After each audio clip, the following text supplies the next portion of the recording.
प्रधानमंत्री नरेंद्र मोदी के स्कूली बच्चों के साथ परीक्षा पर चर्चा। कार्यक्रम का झांसी के केंद्रीय विद्यालय 3 में एलईडी के माध्यम से प्रसारण किया गया। कार्यक्रम को लेकर पूर्व में तैयारियां की गई थी। कार्यक्रम के दौरान विद्यार्थियों के साथ बहुत सारे अभिभावक भी मौजूद रहे। इस दौरान विद्यार्थी प्रधानमंत्री के संबोधन से काफी प्रभावित दिखे। हाई स्कूल की छात्रा दृष्टि ने कहा कि प्रधानमंत्री ने हमें गाइड किया और कहा कि परीक्षा को उत्सव की तरह लेना चाहिए।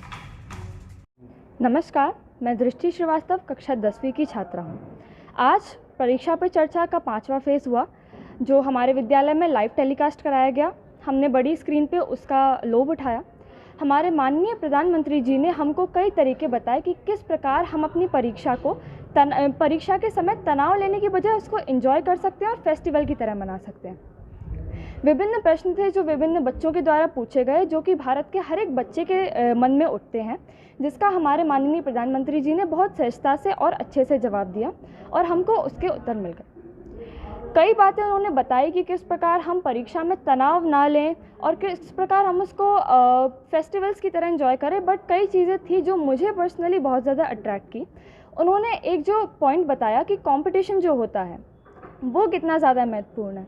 कंपटीशन को हम जनरली नेगेटिवली लेते हैं और उसका तनाव लेकर के हम और ज़्यादा डिप्रेशन में जाते हैं और दुखी हो जाते हैं कि यदि हमने इस मुकाम पर हम नहीं पहुँचे तो समाज में हमारी क्या बातें होंगी। परंतु हमें ऐसा नहीं करना है। हमें कंपटीशन को पॉजिटिवली लेना है और उसे एक मौके की तरह लेना है कि कैसे हम कंपटीशन में अच्छा परफॉर्म करके खुद को जान सकते हैं। हम ज़्यादातर कुएं के मेंढक बन के रह जाते हैं और यही सोचते हैं कि हम यहाँ पे अच्छा कर रहे हैं, मतलब हम अच्छा ही कर रहे हैं, परंतु यह नहीं है। यदि हम थोड़े बड़े पैरामीटर से सोचें तो कंपटीशन हमें ये बताएगा कि हमारी क्या पोजीशन है और हम कहाँ पे स्टैंड करते हैं। रही बात तनाव की, तो तनाव के बारे में उन्होंने बहुत अच्छा बताया, स्पेशली एग्ज़ाम हॉल में जो हमारे ऊपर तनाव होता है। हमें आता सब है, सबके पास वही दिमाग है, सब वही उसी तरीके से प्रिपेयर करते हैं, बट लोगों का जो मन की स्थिरता है वो अलग अलग करती है, वो डिफ़र करती है। कई लोग होते हैं जिनका मन स्थिर होता है, जो सोच के आते हैं पहले से कि नहीं, हमें स्थिर मन से, शांत मन से एग्ज़ाम देना है, तो वो सब चीज़ें कर पाते हैं। परंतु कई बच्चे होते हैं जिन्हें आता सब है परंतु उनका मन स्थिर नहीं होता, वह तनाव में होते हैं। इस प्रकार आते हुए भी वे नहीं कर पाते।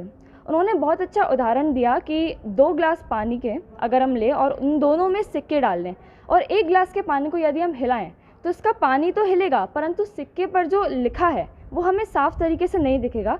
परंतु यदि हम जो स्थिर पानी वाला ग्लास है उसका सिक्के देखें तो हमें सब साफ उसमें दिखेगा।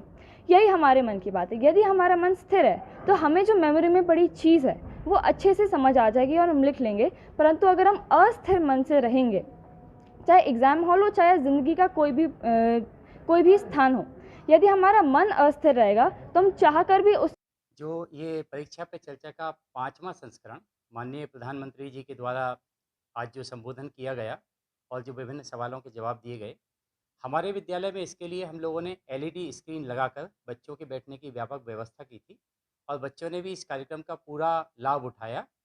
बच्चे बड़े जिज्ञासु थे। बहुत समय के बाद ऑफलाइन मोड में विद्यालय संचालित हो रहे हैं, तो उनकी बहुत सारी समस्याएं थीं, तो इस कार्यक्रम का बच्चों ने पूरा लाभ लिया।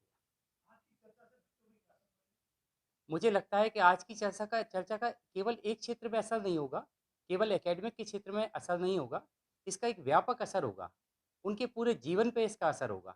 क्योंकि माननीय प्रधानमंत्री जी के द्वारा जिस तरह से जीवन के विभिन्न स्वरूपों को पूरे बच्चों के व्यक्तित्व के विकास के लिए क्या आवश्यक बातें हैं, उन सारी शंकाओं का समाधान प्रधानमंत्री जी के द्वारा किया गया। उन्होंने बताया कि बच्चों को कैसे अपने लक्ष्य के प्रति फोकस्ड होना चाहिए, किस तरह से उन्हें जीवन में आगे बढ़ना है। परीक्षा को उन्होंने ये मान सकते हैं कि एक उत्सव के रूप में उन्होंने कहा है और बच्चों को परीक्षा के लिए नहीं पढ़ना है, उन्हें ज्ञान अर्जन के लिए पढ़ना है, ऐसा उनका उद्देश्य था।